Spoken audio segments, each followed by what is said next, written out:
looks like Brandon Aiyuk will not be a 49er next year because I believe the 49ers will do whatever they can to move him. I do believe Brandon Aiyuk will be back sometime this year to play. I don't know what he's doing on and off the field. There is nothing that I have read on why they've taken away the guarantees.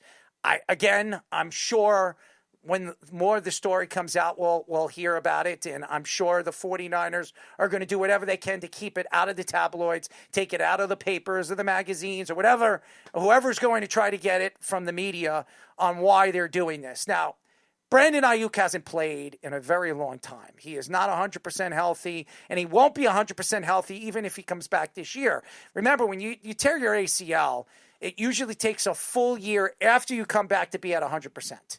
We've seen this many, many times. I was talking to the Beeve last night about one of the young Cowboy players, the rookie that they drafted in the second round, who they drafted this past year, who tore his MCL, his ACL, and PCL.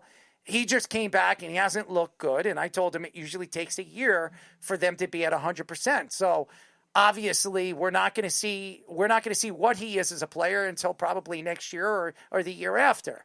The fact here is Brandon Aiyuk is getting paid a lot of money. The 49ers invested a lot of money in him and not pay Deebo Samuel. Deebo Samuel has had a pretty good season in the first half of the season with the Commanders, but because of the injury to their quarterback and the situation with Terry McLaurin not having their number one guy there, it's hurt Deebo Samuel's season to be, I believe, could have been all-pro player this year. I thought Deebo started the season very, very strong, but when Terry McLaurin went out early this season and hasn't been healthy, it's definitely affected the offensive side of the ball for the Commanders, and you can see that eventually their star quarterback, Jaden Daniels, went down.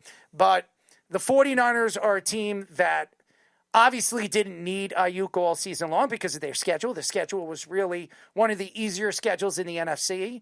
Now, what are they going to do in the offseason? If they decide to move Aiyuk, are they willing to take this dead cap space that they're going to be dealing with? That $30 million of Brandon Aiyuk, which you're going to either have to pay him or move him. How is this going to work for this organization and this team? Do they draft another wide receiver? They drafted Ricky Pearsall, 2 years ago, because he was going to fill in and take over for Deebo Samuel. Now, you paid Brandon Aiyuk. Now you're stuck with the contract. If you decide John Lynch and Kyle Shanahan, if they both have jobs at the end of the season, if they decide to move him, who's going to take that contract on? Number one. Number two, how are they going to fill in that spot if they're going to have dead cap space of $30 million? You're not going to be able to bring in a veteran wide receiver unless he's a washed-up veteran wide receiver, not one of these top-end guys. Yeah. Will you explain to the listeners, too, yes, what dead cap space means as far as the salary? Yes. Well, okay, so dead cap space is pretty easy to understand. So they owe him next year $30 million. So in 2026, they owe him $30 million. Even if they trade him, they are still owed $30 million to the dead cap. So they still owe $30 million. So that $30 million that they were going to invest into Brandon Aiyuk is still on their cap. So now, if they wanted to fill in or bring somebody in and give him the $30 million, they can't. So that puts them in a bad situation where they can't bring in a veteran guy. Let's say if Calvin Ridley is available next year, or any of these guys that become available that might want, let's say, $19 million to come and fill in as their number one guy, they're not going to be able to pay him that money. So now the only way they go is to the draft. Are they willing to draft a guy in the first round like they did with Ricky Pearsall? And I'm not saying Ricky Pearsall is a bust. But Ricky Pearsall was the guy that got shot at the bank. Remember that?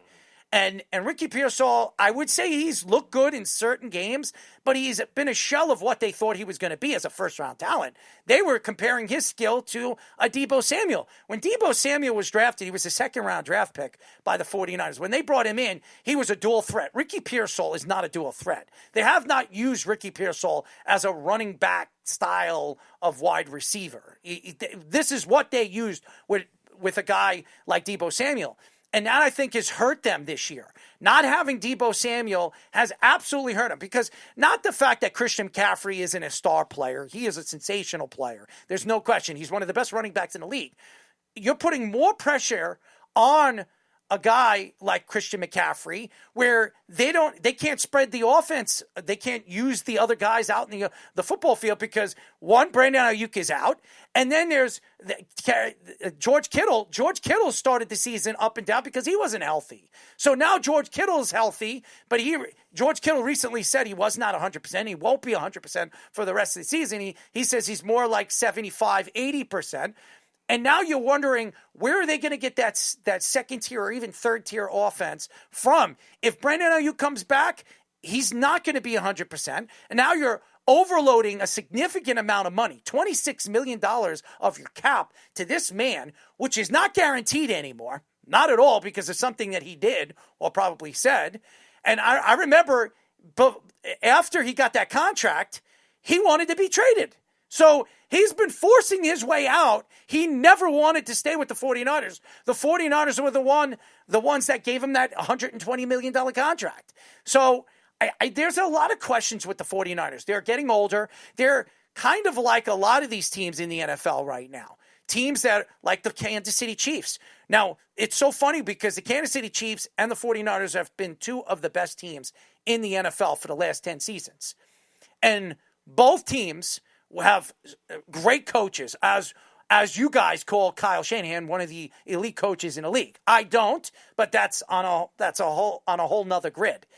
My thought here is, if you look at the 49ers right now, they just lost Nick Bosa for the year. He tore, did he tear his Achilles or his ACL? ACL for him, I think Achilles for Fred Warner. So they lost both those guys. You're talking about Fred Warner, who might not be back next year, because an Achilles is a significant tear, especially as a linebacker and a star defensive lineman. And then Nick Bosa, who tore his ACL, he might not be back until the middle of next year. So your two best defensive players could be out a significant amount of time. And they're probably the one of the younger guys on your line. Fred Warner, who's 28, 29 years old? Yeah, and he's probably the best man coverage middle linebacker we've seen. And Nick Bosa, who's 28. So these guys are your elite players, and you're not going to have until the middle of the season next year. Might not have them at all. And now you have money invested in Warner. You have money invested in Bosa. You have money invested in Aiyuk. Where do you go next year? Where does Kyle Shanahan and John Lynch go? And if I was John Lynch, I would just walk away and take an analyst job, because to me, they're going to fall flat on their face. The only reason why they haven't this year is because their schedule has been really that easy. But next year is only going to get worse. And they might make the playoffs. But making the playoffs is not what the 49ers are all about. It's going to a Super Bowl and trying to contend for a Super Bowl. The same thing with the Kansas City Chiefs. The Kansas City Chiefs, yeah, they've got McDuffie. He's a young guy. Rice, he's a young guy. But then they have Travis Kelce. They have Jones. There's a lot of guys that are, not a lot of guys, but they have important pieces to their puzzle that are getting up there in age. How many years do they have left?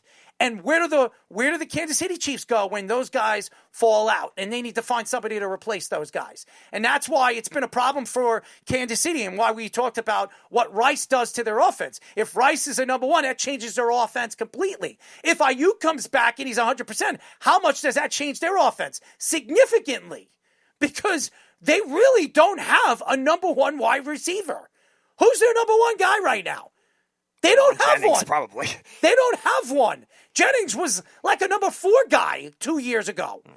Because you had George Kittle, Deebo Samuel, and Brandon Aiyuk. You're betting on Christian McCaffrey. And remember, Christian McCaffrey's getting up there in age. What is he, 30, 31 as a running back? He's at the tail end of his career as a running back. Even though he's an elite guy, how many years does he have left as an elite player? So that worries you. If I was Kyle Shanahan, they haven't drafted very well over the last couple of years. If you look at their picks, they're not, a lot of these guys, I don't know what Fish is saying, he's 29, I don't know who's 29, but CMC, he's 30 years old. Next year he's 30, and you usually say when you hit that 30-year-old mark, your running back years are over. So how long do they have Christian McCaffrey for? Okay, and they paid Christian McCaffrey a lot of money in the offseason. So they have a lot of money invested in Christian McCaffrey. They just paid George Kittle a 2-year extension. They just paid Williams, who looks old, Trent Williams. They have Brandon Aiyuk, $30 million of dead cap space. Even if you don't keep him next year, you still have $30 million on your cap. You have Nick Bosa, who's probably not going to play into the middle of the year next year, and then Fred Warner, who might not play at all next year. You have all this money invested into your star players, and if I was Kyle Shanahan, I would want out. Honestly, what do I have to look forward to next year?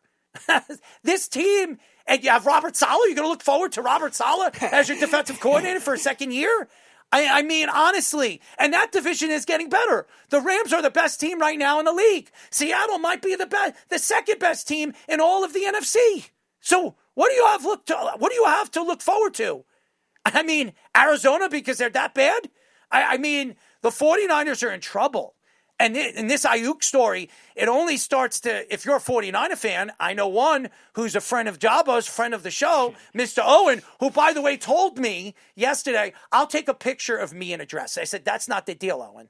You said you were going to come on the show with a wig on, lipstick, and a dress on during the show. Not take a picture and you're going to send it to me. That wasn't the deal, Owen, and I know you're listening to the show, and I don't want to hear your take on the 49ers because there's nothing you can tell me that this 49er team is any good. And by the way, you know how we started talking? The Shedeur Sanders. He says, sure. He says, what do you think about Shedeur today? I said, he sucked. I mean, anywhere you slice it and you dice it, he sucked. Oh, he says he was 11 for 20 at 209 yards. I said, dude, Go look at the league statistics. They're not good. He was not good. Stop trying to sell me Shedeur Sanders. You want him as your star quarterback? Purdy's been pretty damn good when he's in the game. You're going to take Shedeur over Brock Purdy? Oh, God. I mean, the only likely good position they're in right now is Brock Purdy might be for real. That's about it. I mean, seriously, Brock Purdy has nobody to throw to, and he's still putting up numbers. So, I mean, if there's anything that you should, as a 49er fan, you should be looking, there's more ups than downs as your quarterback. That's it. Christian McCaffrey is hitting the 30 mark, and all those other guys might not be the same players.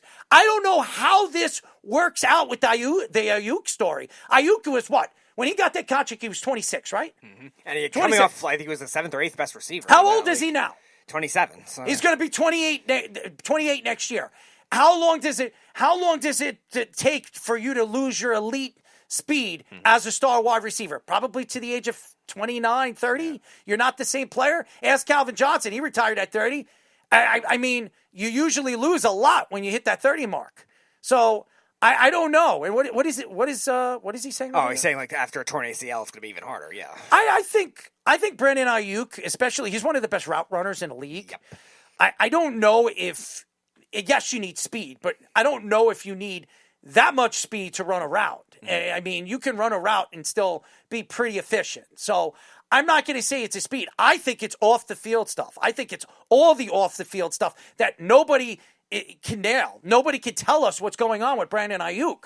The only thing I did hear is Brandon Aiyuk never wanted to sign that contract with the 49ers. As a matter of fact, he wanted to go to the Commanders. Remember that? Yep, that's where I thought he was going to go at the time. He wanted to go to the Commanders. He wanted to play with Jaden Daniels. Him and Jaden Daniels are friends. They train in the offseason. That was the place he wanted to go. He was shocked that the 49ers extended him. And now he's a 49er, and obviously him and Kyle Shanahan don't like each other. But we've heard this many, many years for a lot of wide receivers that have been there. I remember Deebo Samuel over the last 2 seasons has had problems with Kyle Shanahan. I don't know if anybody's watched the Netflix, what is that thing called? Hard Knocks? No. Netflix has the wide receiver thing, and Deebo Samuel was on it last year, and there were problems going on with him and Kyle Shanahan. I mean, obviously, they didn't show that on the documentary, but you could tell that Deebo Samuel was not happy that Brandon Aiyuk was getting more of the snaps than he was when he came back. He was not very happy about it. So my thought here is Brandon Aiyuk was never happy over here, and he never wanted to be a 49er.